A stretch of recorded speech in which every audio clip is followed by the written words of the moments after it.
Bom, então, boa tarde a todos.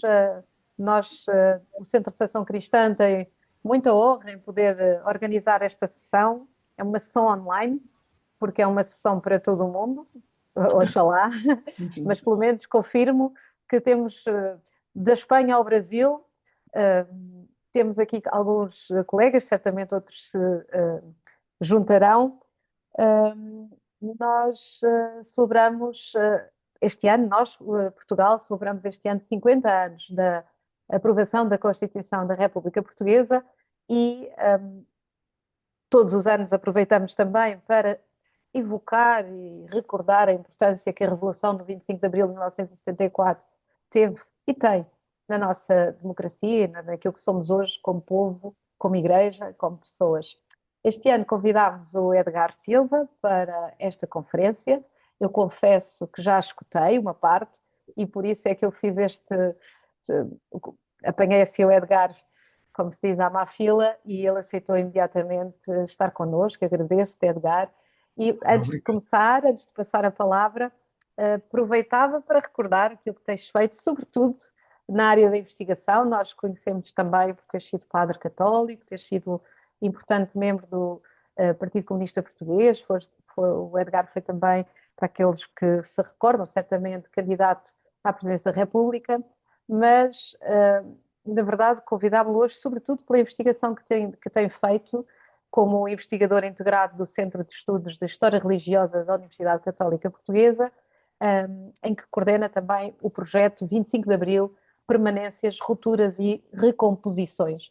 Neste âmbito, e também na sequência da sua tese de doutoramento sobre, vou citar o título da tese, o Vendaval de Utopias, 65 a 76, o Edgar estudou o catolicismo social, até este caminho do catolicismo social ao compromisso político em Portugal, nomeadamente a questão dos católicos, da Revolução e o Partido Comunista Português. Mas hoje a sessão é intitulámo-la do 25 de Abril de 74 à Constituição de 2 de Abril de 1976, e o Centro de Reflexão Cristã agradece a tua disponibilidade, aí desde São Paulo, não é, Edgar? E a todos os que já estão aqui presentes e aos outros que se juntarão ou que algum dia poderão assistir a esta conferência através do nosso canal do YouTube, eu desejo as boas-vindas e passo-te a palavra. Muito obrigada a todos por estarem aqui e ao Edgar em particular. Muito obrigado. Eu é que agradeço. O som chega bem? Sim, sim. Sim, muito bem. Pronto, o âmbito desta... Quero, em primeiro lugar, agradecer o convite do CRC, na pessoa da Inês e todos aqueles que integram este projeto. Nesta abordagem, consideraremos o papel, o protagonismo, a participação dos setores católicos na Revolução. É verdade que existiram setores da Igreja, setores católicos, que estiveram diretamente associados, desde o princípio, à contra-revolução. Mas, a partir do momento em que se inicia a Revolução, a contra-revolução também esteve em movimento. E, nesse campo, também estiveram, é verdade, setores do catolicismo. Mas, nesta abordagem, vamos atender àqueles setores católicos que se integraram, que protagonizaram o processo revolucionário em Portugal, ali entre 74 e 76, tendo como balizas cronológicas o início da Revolução 25 de Abril de 74 e a aprovação da Constituição da República em 2 de Abril de 76. Este projeto, esta pesquisa vai buscar muito do que foi um trabalho de investigação num pós-doutoramento na Católica, no programa CADOS, exatamente sobre este âmbito, sobre este objeto também, e consideramos como fontes de pesquisa arquivos, uma pesquisa arquivística quer no Arquivo Nacional Torre do Tombo e em particular no Arquivo da Assembleia da República, uma vez que um, uh, um objeto com uma das fontes importantes é a Constituinte, os diários da Constituinte. Depois, alguma documentação no Centro de Documentação 25 de Abril, e há um arquivo que só recentemente foi possível ter acessibilidade, mas ainda não está aberto ao público, que é um arquivo que foi doado, que foi organizado a partir da biblioteca a partir da Universidade Católica e que está na biblioteca, que é um arquivo sobre o PREC, um arquivo específico que agora está organizado e que dentro em breve estará aberto ao público. E depois um conjunto de entrevistas realizadas a deputados da Constituinte, a deputados da Assembleia Constituinte. Portanto, a Assembleia Constituinte era composta por 250 deputados. O trabalho na Constituinte realizou-se entre 2 de junho de 75 e 2 de abril de 76 e procuramos, pelo menos, ouvir um deputado que representasse cada um dos grupos parlamentares ou representações parlamentares na Constituinte. Tive a oportunidade de entrevistar o deputado Manuel Alegre, pelo PS, o deputado Jorge Miranda, do PPD, então PPD, o deputado Vital Moreira, então pelo PCP, o deputado Basílio Horta, então também pelo CDS, o deputado Levi Batista, pelo MDP-CDE, e Afonso Dias, que tinha sido eleito pela UDP. Apesar dos esforços, não foi possível entrar em contato com o deputado Diamantino Ferreira, que tinha sido eleito pela Associação de Defesa dos Interesses de Macau. Eu não vou poder dar todo o enquadramento e a valorização, nomeadamente às entrevistas. Ainda pensei em várias possibilidades, mas era muito complicado no espaço de tempo que temos disponível. Vamos seguir uma metodologia de análise qualitativa, também quantitativa, desta documentação encontrada neste período que, como o classificou Medeiros Ferreira, é o tempo em que Portugal está em transe. A revolução estava em movimento. Neste processo, os setores católicos tiveram, na primeira hora, nos movimentos sociais, nos vários movimentos sociais, tiveram diretamente intervenientes em todo este processo. Logo ali aconteceram várias iniciativas por iniciativa dos trabalhadores nas empresas, nos locais de trabalho. Esta é uma fotografia que me pareceu particularmente interessante. Existia muita outra documentação, mas esta que é da capital, uma fotografia que é da ocupação, são só mulheres, a ocupação da fábrica, de uma fábrica em Lisboa. Edgar, podes apagar, por aí ocultar nessa barrinha branca que tu tens no fim? Isso. Pronto, desculpa. É que apesar. Não faz mal, assim vemos. Só coloca ruído, sim. Obrigado. Obrigado. Está bem assim? Está ótimo, está ótimo. Pronto. Nos vários movimentos sociais, em relação à luta pela habitação, nas muitas cooperativas que se criaram, era muito interessante depois documentar processo a processo, onde católicos estiveram na linha da frente em vários desses processos. E há uma questão que percorre, que nos acompanhará nesta viagem, que é a de procurar responder a esta questão. Se a Revolução iniciou um tempo hostil ao catolicismo, um tempo de hostilização da Igreja e dos católicos, porque há uma determinada historiografia que explora muito esse argumento. Na verdade, veremos que nem pouco mais ou menos foi disso que se tratou. Logo no 1º de maio, toda esta movimentação popular de adesão, de participação do povo que vem para a rua, tem no 1º de maio um momento particularmente importante, com a manifestação do 1º de maio, onde Nuno Teotón de Pereira, esta é uma das fotografias da tribuna. Tenho de pedir só que não deixes desculpa, o rato em cima da seta faz ali, agora, que assim vemos a fonte, desculpa. O Nuno Teotón de Pereira é convidado a intervir em representação dos católicos progressistas. Aconteceram várias intervenções neste comício, neste grande comício, talvez o maior até hoje realizado em Portugal, e outros católicos intervieram, mas em representação, não como porta-voz dos católicos ou em representação de setores católicos, tiveram intervenção a partir das forças partidárias a que pertenciam, como aconteceu em relação à MDP-CDE e outros. Mas é muito interessante que neste processo de construção deste comício, Nuno Teotón de Pereira tenha sido chamado a intervir exatamente nesta condição de representação dos católicos progressistas. E porquê? Por um reconhecimento daquele que tinha sido todo aquele percurso de intervenção antes do 25 de Abril e do reconhecimento destes católicos que estavam na linha da frente.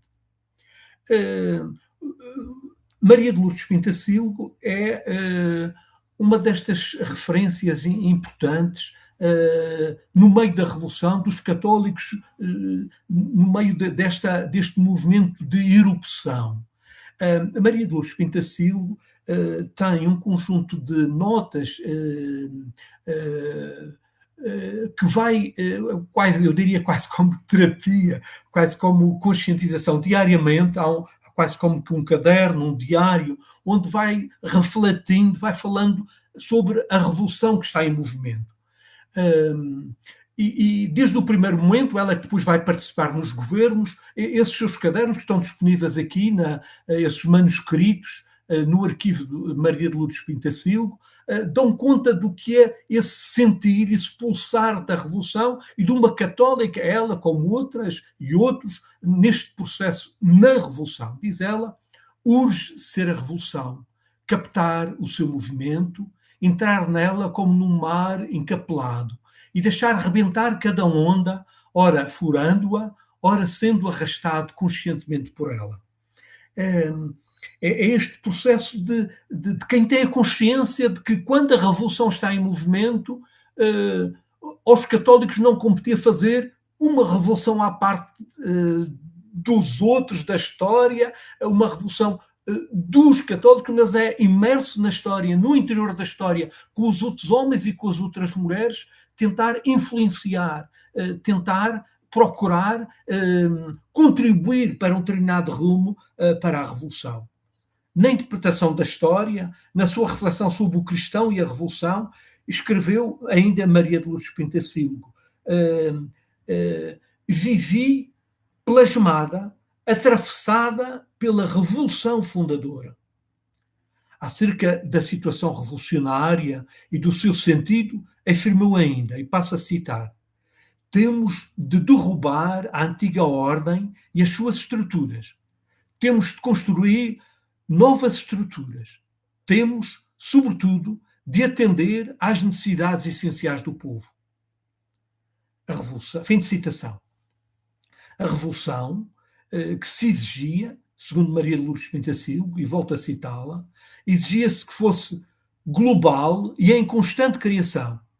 E, segundo ela, teria de ser uma ruptura para poder libertar novas energias e, com o dinamismo da imaginação, tornar possível a invenção do novo. Fim de citação. Abria-se assim um tempo novo. Cito Maria de Lourdes Pintacilgo. Iniciava-se uma nova maneira de relação entre as pessoas. Urgia, na revolução, agarrar os problemas, levar à partilha, à conversa, à discussão. A convivência social tinha na revolução um cariz de convocatória personalizada, intransmissível, urgente. E nesse imenso movimento popular, em que todas as reivindicações ganhavam voz e se faziam ouvir, o processo que se viveu em Portugal a partir de 25 de abril de 74 tocou toda a gente, todas as camadas sociais, todas as gerações, todas as instituições. Aquele processo, passo a citar Maria de Lourdes Pintacilgo, foi ao fundo das coisas, mexeu com os sistemas instalados, questionou os direitos adquiridos, abalou as seguranças dos privilegiados. Fim de citação. Para o prosseguimento das conquistas da Revolução, aquela que depois veio a ser governante, que participou em vários governos provisórios, defendeu a via socializante como a orientação programática para vencer injustiças sociais e para combater as desigualdades inaceitáveis no país. Passo a citá-la. Os problemas sociais só podem resolver-se com uma socialização completa. Os programas de governação naquele período, segundo Maria de Lourdes Pintacilgo, teriam de prosseguir fins socializantes como forma, diz ela, de derrubar a antiga ordem e as suas estruturas. Fim de citação. Assim, o que se viveu em Portugal entre 25 de abril de 74 e 2 de abril de 76, data da proclamação da Constituição, correspondeu a uma viragem profunda e estrutural na sociedade. Volto a citar Pintacilgo. Os pilares rígidos do sistema existente foram destruídos, estão a ser destruídos. Mas nesta particular revolução não o são à maneira irracional de um sismo. São-no sistematicamente, golpe a golpe, etapa por etapa. E termino estas citações de Maria de Lourdes Pintacilgo sobre a revolução, na forma como foi vivida intensamente. Diz ela: vivi este tempo como festa e luta, num clima de euforia, em tempo alucinatório. Não havia sucessão linear no espaço, dado que os acontecimentos significativos se multiplicavam indefinidamente. Estes textos são de grande interesse porque são um acompanhar vivo, quase que nos fazem mergulhar naquele ambiente e no que era o sentir por parte de setores católicos relativamente ao período revolucionário. Não só os setores católicos estiveram nos vários movimentos sociais, nas várias lutas, na linha da frente de cada um dos processos, mas também no plano institucional, em cada um dos governos provisórios, também nesse plano de representação institucional, importantes, destacados, dirigentes do catolicismo social, assumiram responsabilidades de governo nesse processo revolucionário. A 16 de maio de 74, 11 figuras reconhecidamente católicas tomaram posse, fazendo parte do primeiro governo provisório, presidido por Adelinda Parma Carlos. Nesta fotografia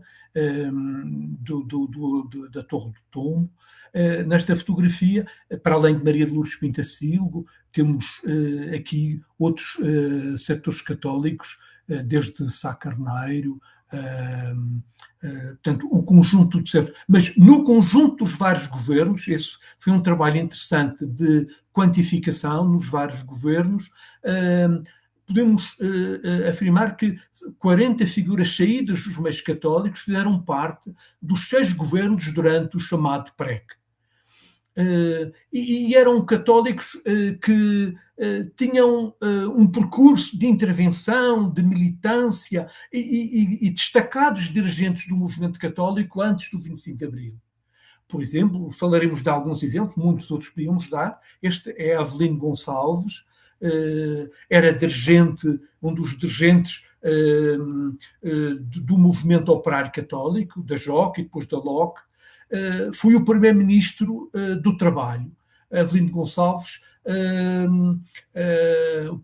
foi o ministro do Trabalho do primeiro governo provisório e, dentre as diversas medidas com grande impacto social, destacou-se a definição do salário mínimo nacional.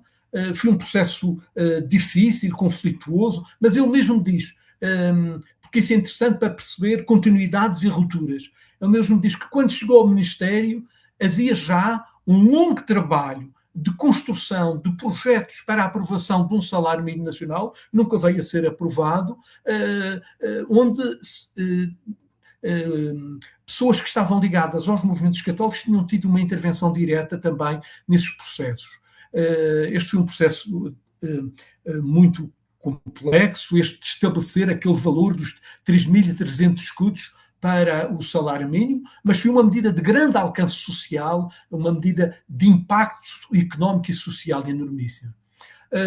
Mário Morteira, economista, fez parte de vários governos na área da economia, na pasta de economia, foi um dos protagonistas na equipe económica com um conjunto de outros técnicos, de outros peritos, mas ele particularmente vindo da JUC, um dos dirigentes importantes no movimento universitário católico, está associado a profundas transformações económicas que aconteceram naquele período, na dinamização de uma nova ordem económica, assumidamente socialista, como se dizia na época, esse era o grande ideário, previa as nacionalizações de setores básicos e estratégicos. A construção do socialismo previa a abolição dos monopólios e dos latifúndios e a economia deveria ser dirigida, como foi defendida e concretizada naquela altura, por um plano económico e social. A equipa e o trabalho na área de economia teve nele um destacado dirigente católico um papel importante. Francisco Pereira de Moura, que fez parte do primeiro governo, estava na fotografia do primeiro governo, integrou também na área social e na área económica vários governos provisórios. É um católico que vem de sectores desde os anos, final dos anos 50, 60, com uma intervenção importante na assessoria ao meio operário católico, na intervenção no meio universitário, na construção de um discurso sobre o desenvolvimento, sobre os desafios do desenvolvimento a partir do pensamento social da Igreja. Desde meados de 1950 e sobretudo na década de 60, Francisco Pereira de Moura representa, não é um caso isolado, representa de alguma forma este percurso de setores do catolicismo português que participaram da discussão sobre os conceitos do desenvolvimento e que debateram o pensamento social da Igreja e a realidade do país no tempo do Estado Novo. Várias organizações católicas desenvolveram toda uma reflexão, um conjunto de debates, nomeadamente a partir da JUC, mas não só, um debate para aprofundar objetivos do que deveria ser uma nova política económica e social para o país, onde o desenvolvimento visaria o progresso e a justiça social. Sobretudo, esta conjugação entre desafios do desenvolvimento indissociavelmente associado a metas de justiça social. Essa longa gestação de uma reflexão, de compromissos, de propostas, com a Revolução de Abril, ganha espaço para a concretização, para a materialização de muitas dessas orientações, dessas intuições e de linhas de compromisso.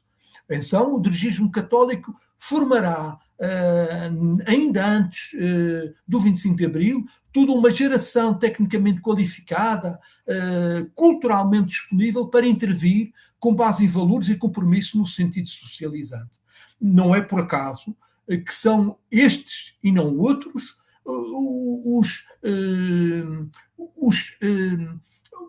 os quadros que são convidados para integrar o conjunto dos governos. Não resulta do facto de serem católicos, resulta do facto de serem pessoas de reconhecida competência técnica, cuja formação, efetivamente, decorria de um longo percurso também nos meios católicos. Magalhães Mota simboliza também, representa, ele que também integrou os vários governos, esta ideia de que é uma ideia fortíssima, que há pouco citei, Maria de Lourdes Pintasilgo, que vinha em gestação, que vinha em germinação no pensamento, em maturação, no campo internacional, não só no país, a partir do Concílio Vaticano II, a partir da Papalorum Progresso, depois, esta ideia de socialização ligada ao pensamento social da Igreja e aos desafios que daí deveriam resultar para a intervenção política. E Magalhães Mota está ligado a essa definição também, a esses contributos do que é a perspectivação do Estado Social de Direito Democrático. Maria de Lourdes Belchior que também teve na Secretaria de Estado da Cultura, com responsabilidades na área da cultura e da educação nos governos provisórios. Sim, é particularmente importante no que diz respeito à afirmação dos direitos da mulher, num longo percurso. Edgar, só um momento. Maísa, és tu. Vou-te. Pronto, era isso. Estava aqui a haver interferência. Obrigada. Edgar, sim, podes continuar. Era aqui uma questão do... em que o papel, sobretudo o papel da mulher, onde o protagonismo, a intervenção, que com o 25 de Abril, não só no exercício de cargos de governo, mas depois é uma das grandes transformações que se efetivam na sociedade portuguesa, é toda esta viragem em relação à intervenção da mulher, à participação política por parte das mulheres, mas nos passos que se procuram dar em relação à educação, à intervenção das várias artes da cultura, nas várias áreas das políticas do país. O Orlando Carvalho era professor em Coimbra, professor de Direito, é um católico que vem do tempo do CADC em Coimbra, foi uma pessoa que penou muito, porque depois foi expulsa da universidade pela sua intervenção na luta pela democracia, na defesa dos direitos sociais e políticos, e é um desses católicos que depois veio integrar o MDP-CDE, que tem essa longa intervenção de militância no campo católico, com intervenção política, onde, quer nos movimentos sociais, na defesa dos presos políticos, fez parte da Comissão Nacional de Socorro aos Presos Políticos, em relação às iniciativas de solidariedade com todos aqueles que lutavam pela liberdade de imprensa, integrou também essa constituição do que foi um movimento importante pela liberdade de imprensa em Portugal. Quando chega ao 25 de Abril, ele é uma das figuras importantes na área da educação, na área das políticas educativas, e que diz desta vanguarda católica que muito antes da Revolução foi, e que com a Revolução continua a ser um pilar importante na defesa de ideias, na defesa de valores que tiveram compromissos políticos importantes para a construção do processo revolucionário em Portugal. Ou seja, com alguns destes exemplos, destas figuras, destas trajetórias, queremos sobretudo referir ou sublinhar ou destacar esta ideia de que existem continuidades, permanências de setores. A participação de católicos na Revolução não surge de forma desconexa, por obra do acaso, é o resultado de um longo processo de aprendizagem política, de intervenção, e quando chega a Revolução, há sobretudo aqueles que estavam a intervir no quadro da legalidade. Muitos dos setores católicos são daqueles que, ao nível dos quadros e na intervenção também nos movimentos sociais, são os que estão mais bem preparados para assumir responsabilidades de protagonismo e de direção nestes processos que se iniciaram com o 25 de Abril de 74. E depois as rupturas. Há uma consciência socializante que é preparada num longo humus de raízes históricas muito antes do 25 de Abril, mas que, no pulsar da Revolução, com o eclodir da Revolução, muitos destes setores católicos encontram campo para protagonizar relevantes transformações, dando conteúdo material depois a esses valores, a essas ideias nos processos revolucionários.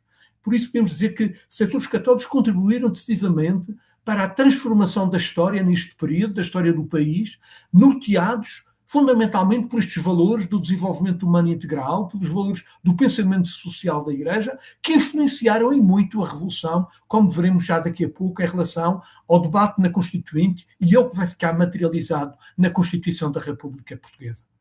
Portanto, na complexidade da revolução, no meio das contradições,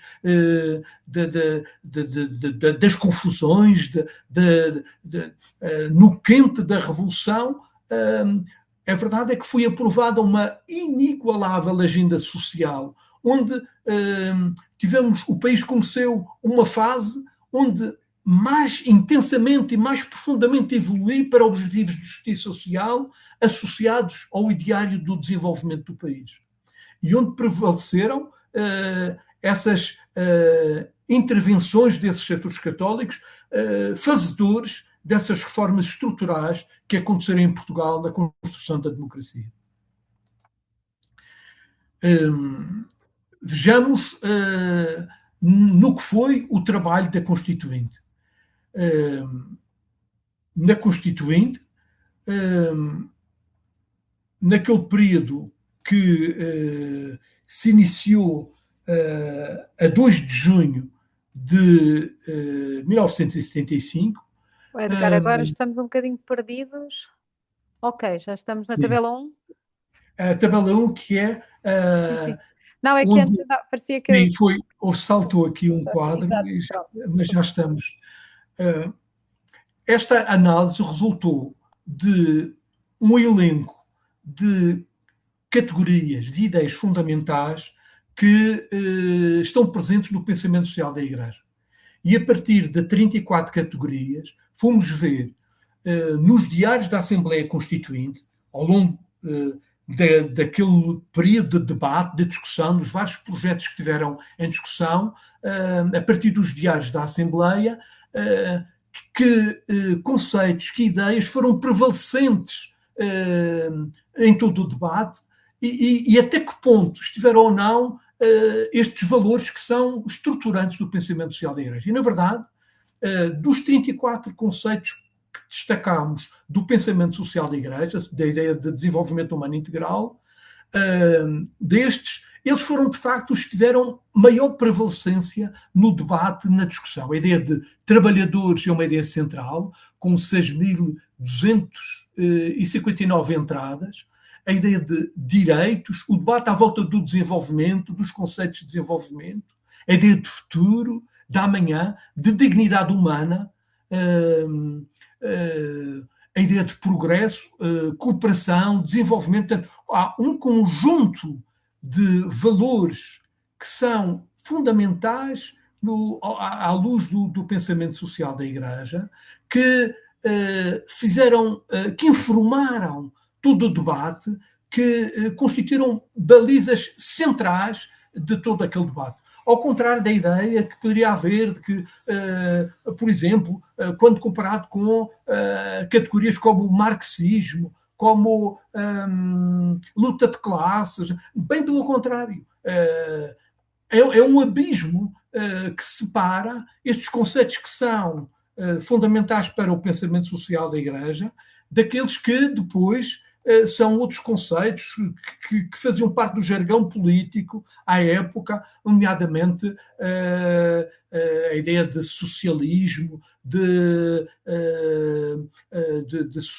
a ideia de socialização já aparece mais, mas as ideias fundamentais que vão estar presentes, como eixos temáticos na Constituinte de 75-76, são de facto este é o núcleo do debate, é à volta destes conceitos, destes valores, trabalho e direitos, desenvolvimento e progresso, humanismo e dignidade, a ideia de ecologia e cooperação. É muito curioso que o debate que se faz já na altura, a propósito das questões ambientais, dos direitos ambientais, de um reconhecimento da importância e da centralidade dos valores ecológicos. Uma outra abordagem importante é a do texto constitucional. E só naquele que é o texto da Constituição fizemos esse ensaio de analisar no texto da Constituição, ver quais os conceitos que ficaram na Constituição de 1976, naquele que foi o texto de 2 de abril de 76, desde o seu preâmbulo, ao longo de cada um dos capítulos da Constituição de abril de 76, os valores prevalecentes de uma outra forma, de uma forma ainda mais incisiva do que nos diários da Constituinte, no texto constitucional, essa evidência ainda é maior. Indo já para a parte das conclusões, uma vez que estamos já no tempo mais ou menos limite para a intervenção. Quer nos movimentos sociais, nos vários movimentos sociais, desde a luta pela casa, nos movimentos sindicais, o movimento dos direitos da mulher, em cada um desses movimentos nós podemos dizer que esse processo de intervenção de evidente, de inegável protagonismo de setores católicos se confirmou, e depois, na Assembleia Constituinte, em tudo, ao longo dos trabalhos da Assembleia Constituinte, setores católicos. O Dr. Jorge Miranda é de alguma forma representativo dessa presença de setores ligados ao catolicismo, juntamente com outros laicos, com outros de outras contextos, com outras concepções, com outros valores. Na Assembleia Constituinte, não só esses católicos tiveram um destacado papel na defesa de determinados valores, de alguns que referimos há pouco, mas tiveram um papel importante pela aprendizagem que tiveram do que é um trabalho de convergência, de negociação, de diálogo. E termino com esta referência, particularmente, e por isso escolhi esta fotografia, à relação de Jorge Miranda com Vital Moreira, que está aqui na fotografia. Porque, como disse na entrevista que fiz com o Dr. Jorge Miranda, aquele foi um tempo de, apesar das diferenças, de campos muitas vezes antagónicos do ponto de vista ideológico, foi um tempo de negociação, de concertação, porque era necessário aprovar textos que pudessem ser textos com condições para virem a ser aprovados no plenário. Então, esta experiência de convergência é também uma tónica importante, onde esta cultura de diálogo contribui muito a toda a linha de trajetória que setores católicos experimentaram. E Jorge Miranda falou desta amizade, desta relação, desta profunda amizade que passou a ter até, nomeadamente, com o Dr. Jorge Miranda nos debates que tiveram na Constituinte. Pronto. Em síntese, eram estas as ideias fundamentais. Havia aqui 2 ou 3 aspectos para aprofundar e desenvolver, mas o tempo limite já foi atingido, por isso terminava por aqui, para que pudéssemos depois, naturalmente, ainda conversar e, se necessário for, poder trazer uma ou outra questão que tenha ficado para trás. Desculpem, já ultrapassei um pouco. Não. Eu interrompi aqui o partilhar da tela do Edgar, da tela ou do ecrã, ou do screen, ou o que seja. Edgar, espera lá. Agora eu vou pôr aqui as nossas palmas. Muitíssimo obrigada. Acho que foi a primeira vez que realmente alguém cumpriu assim o tempo à risca, afinal.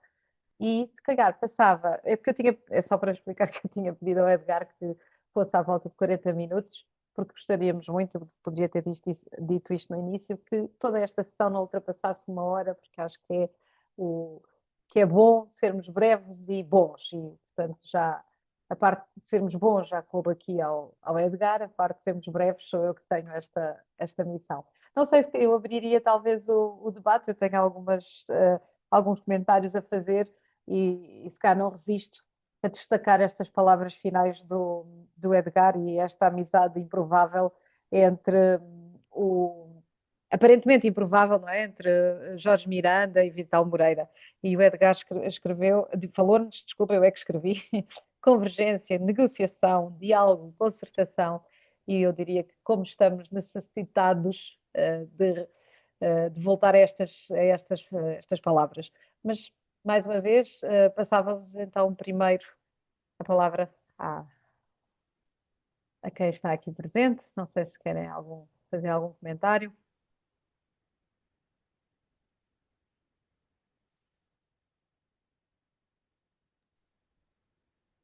Então, depois deste silêncio tenebroso, eu vou fazer como nas aulas. O Eugénio, obrigada, Eugénio. Não é como nas aulas, então desligo, abra o microfone e tem a palavra. Antes de mais, quero agradecer ao Dr. Edgar a excelente apresentação que fez, percorrendo um período histórico que nós ainda temos, felizmente, na nossa memória, e recordar-nos aquilo que eu pessoalmente não tinha essa percepção. Eu conhecia os nomes, sempre percebi do vulto político das pessoas referidas, particularmente aquelas que participaram em governos, e a questão que coloco é esta. Na sua investigação, e começou logo por aí, começou por falar de uma contra-revolução, possivelmente vindo de sectores católicos.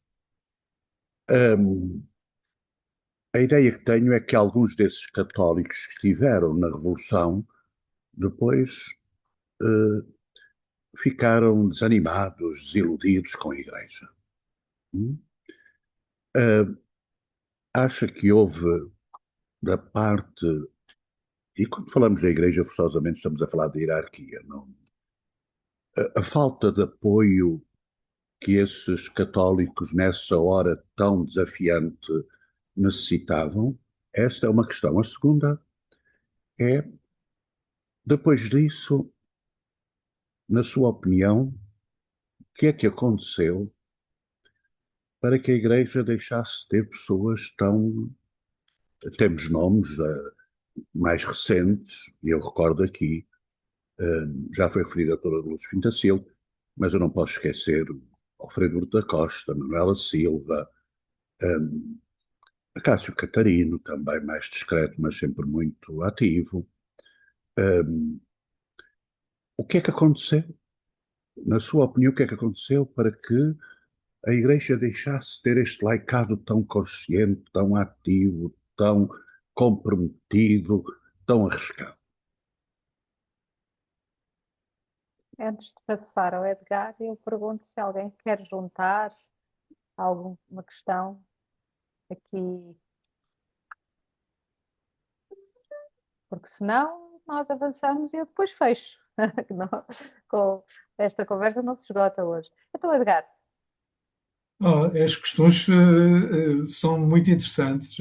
Agradeço ao Eugénio da Fonseca, que aproveito também agora para saudar a partir daqui, porque as questões que coloca permitiam quase que outra longa conversa.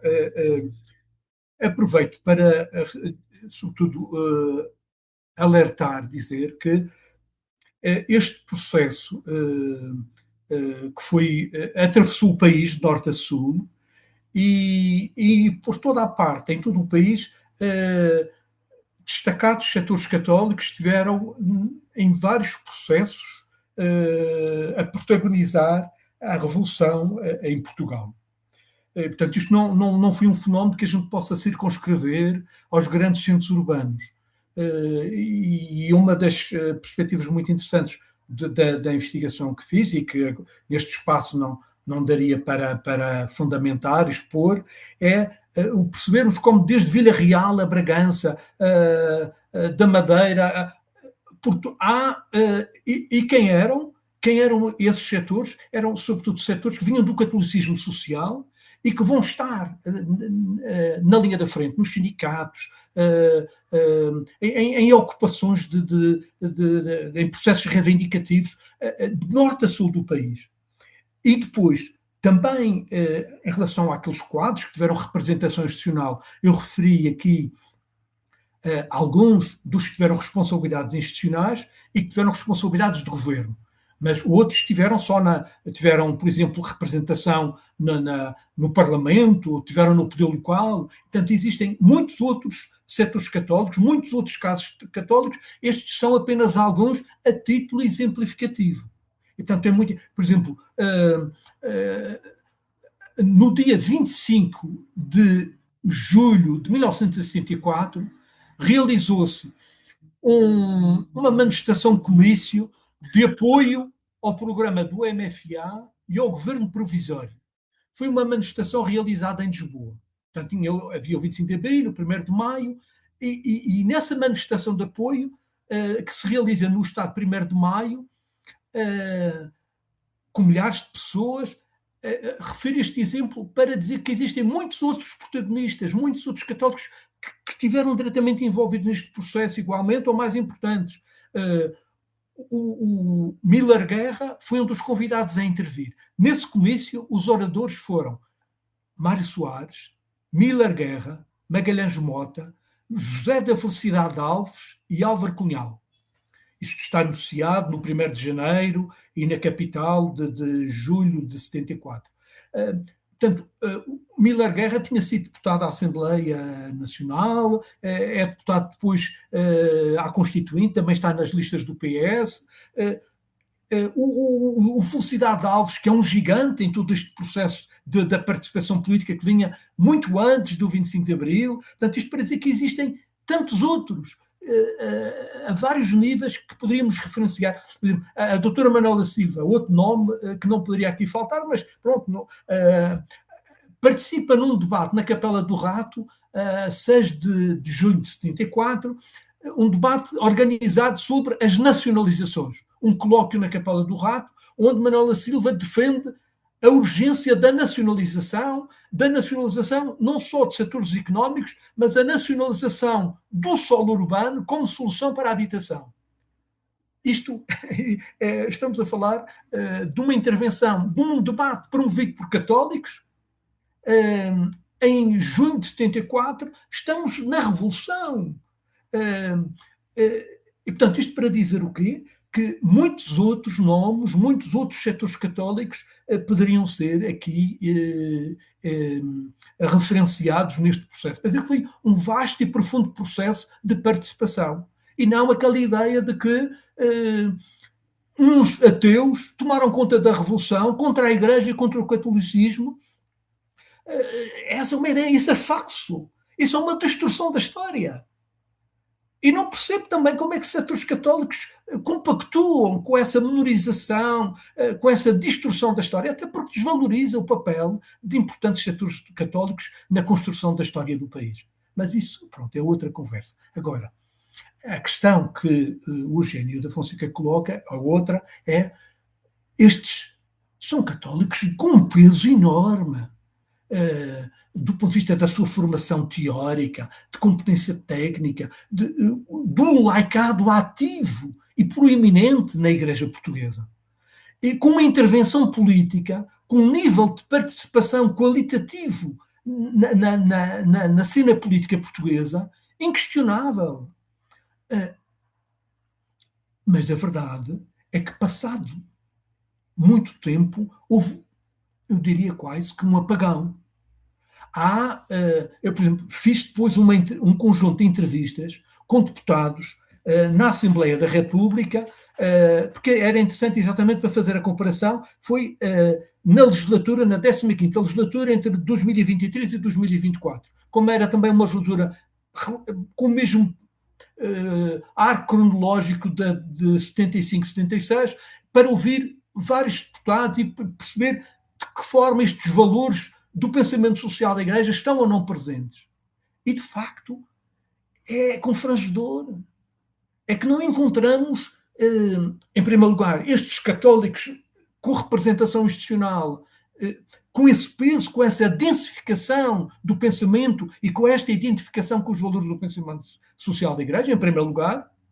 50 anos depois, nem pouco mais ou menos. Em segundo lugar, ver que a entrevista que fiz aos deputados, só o Chega não aceitou a entrevista e o PAN. Mas falei com os deputados de todos os grupos parlamentares para ver as iniciativas, os valores, as suas prioridades. E estes valores, ao contrário da Constituinte e da própria Constituição, há um abismo imenso em relação à presença desses valores que são para nós norteadores do mundo novo que queremos para o tempo vindouro. Mas isso deixou, e porquê? E aqui isto é discutível, obviamente, mas já não é da análise histórica, mas permitam-me que diga isto, é porque a Igreja Católica passou a ter outras prioridades. Deixou de investir na formação de grandes quadros em áreas que sejam fazedoras da história, essa preocupação da educação para a participação política, esta ideia dos católicos terem formação, competências técnicas, políticas, eclesiais, para este tipo. Isso a Igreja passou a ter, durante décadas, outro tipo de formação. Esse apagão, surge aí exemplos ainda de alguns que perduram, mas isso é o resultado de uma grave reorientação ou pesada reorientação, pelas suas consequências que daí resultam, pesada reorientação das prioridades da Igreja Católica em Portugal. Isso paga-se caro. E fundamentalmente é isso, porque deixou de haver, naquele tempo, antes do 25 de Abril, na Igreja Católica, os quadros, mesmo da hierarquia, os quadros mais qualificados estavam no movimento operário, eram os padres, o Jardim Gonçalves, o José Carlos Sousa, eram alguns dos mais competentes, dos mais capazes, eram direcionados para estar na frente do movimento operário, na junta. Portanto, havia um investimento por parte da Igreja Católica nessa tarefa de ter construtores da história. Foram outras as prioridades depois. A questão, muitos destes setores, nem todos se afastaram, mas muitos setores da Igreja Católica que estiveram imersos nestes processos, alguns tinham uma maior robustez eclesial, até humana eclesial, mantiveram-se. Mas muitos, fruto de muitas incompreensões, viveram ou ainda vivem situações de algum rancor pela forma como foram tratados ou destratados naquele período. Portanto, era um tempo difícil, de muitas incompreensões também, complexo, é verdade, aquele tempo como é em qualquer revolução, mas é verdade que sim, muitos setores não perduraram na sua intervenção e na ligação à Igreja Católica. A outra questão, para não demorar mais, a outra, que já estamos a chegar à hora, a outra questão, que é se lamentam a falta de apoio da hierarquia em relação a esses setores da Igreja Católica. Curiosamente, numa entrevista, a entrevista com o Dr. Basílio Horta, fui entrevistá-lo, e portanto, quando fiz a entrevista, ele era presidente da Câmara de Sintra, eleito pelo Partido Socialista, mas nós fomos conversar sobre o tempo da Constituinte e que ele era deputado pelo CDS. E na conversa, o Dr. Basílio Horta, perguntei se, em relação à hierarquia, se reclamava se havia algum lamento, porque ele estava a falar das incompreensões da hierarquia, e eu tentei perceber a que nível. E naquela altura, como católico num partido de direita, o único que não votou a favor da Constituição, lamentava-se da falta de apoio explícito por parte da hierarquia em relação à intervenção naquele campo em que ele estava. Ou seja, também para a hierarquia católica, aquele era um tempo de muitas pressões, houve muito medo por parte da hierarquia, sobretudo altos responsáveis da hierarquia católica, viveram no medo, com medo, o medo da revolução, o medo do novo, o medo do diferente, o medo da ideia de socialização, o medo de que o comunismo viria aí. Eu lembro que o padre Jardim Gonçalves, que tive a oportunidade de entrevistar, diz que quando fui falar com logo ali depois do 25 de Abril, com o cardeal António Ribeiro, que estava apavorado. Estava a ler um diário de um cardeal polaco. Era um medo do. Vem aí a hostilidade total à Igreja. Era um medo, talvez um pouco como tinha acontecido na República, de algum ódio, mas não foi isso que aconteceu. Não foi isso que aconteceu. E, portanto, este reclamar de falta de apoio por parte da hierarquia, isso não era fácil. Não era fácil, mas o importante era aqueles católicos, e terminava com isto, aqueles católicos, nomeadamente os que estiveram no plano institucional, podia ser no Parlamento, nas autarquias, mas particularmente os que estiveram com responsabilidades de governo, tinham uma consciência cristã, tinham uma consciência do laicado, que sabiam perfeitamente, tinham a consciência de que a sua missão enquanto cristãos, não só do ponto de vista humano e político, mas como cristãos, a sua tarefa não dependia de uma bênção da hierarquia. Sabiam que era no interior da revolução, era no interior do mundo, no interior da sociedade, que é aquela ideia que aparece muito, tinham que ser fermento na massa. E essa consciência cristã, de autonomia, de adultez cristã, estava muito presente. E, portanto, muitos deles não estavam à espera, até contavam com as incompreensões por parte de setores da hierarquia. Edgar, enfim, nós claro que poderíamos continuar, eu imagino o Eugénio já a pensar na continuar o diálogo, que é uma preocupação que sabemos que tem, muitos de nós aqui poderíamos continuar a falar. Queria agradecer muito em nome do Centro de Reflexão Cristã e não queria deixar de dizer, depois do que nos falaste sobre enfim, até este levantamento, não é, de termos acerca dos diários a partir dos diários da Constituinte, aquilo que está na nossa Constituição, eu diria que orgulho, não é? Que orgulho do trabalho que foi feito, nós também como católicos, e que inspiração, porque estamos num momento em que a convergência, a negociação e o diálogo parecem palavras um pouco menos, mais palavras do que compromissos, diria. E era muito importante que não esqueçamos que também nos compete a nós sermos estes fazedores da história, de que em grandes áreas com a formação de que falaste. Muito obrigada, espero que continues, não por demasiado tempo, dentro de 5 dias vamos cada um descer a sua avenida da liberdade, seja virtual, seja real, tenha outro nome, e esperamos continuar a fazer, inspirados por estas palavras da Maria Lourdes Pinta Silva, por estas palavras até vanguardistas, não é? Que temos na Constituição, estas preocupações com a ecologia e a cooperação, por exemplo, para destacar. Obrigada, Edgar Silva, obrigada a todos. Eu agradeço muito, obrigado e agradeço a paciência. Não, era essa. Nós já percebemos que isto podia ser uma série. Eu vou parar a gravação, nós podemos ficar mais um bocadinho a conversar. Muito obrigada. Obrigado. Muito obrigada também.